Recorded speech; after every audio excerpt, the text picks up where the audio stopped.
রাসূলুল্লাহ সাল্লাল্লাহু আলাইহি ওয়াসাল্লাম জন্মের সময় ফেরেশতাদের সাথে শয়তানের তুমুল ঝগড়া।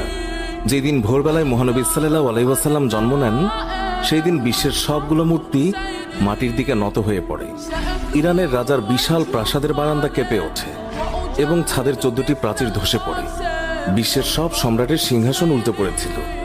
বিশ্বের সব রাজা বোবা হয়ে পড়েছিলেন, অর্থাৎ তারা কথা বলতে পারছিলেন না।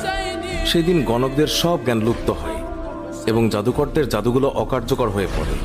বিশ্বনবী সাল্লাল্লাহু আলাইহি ওয়াসাল্লাম জন্মের সময় শয়তান তার সন্তানদের মধ্যে আর্তনাদ করে ওঠে।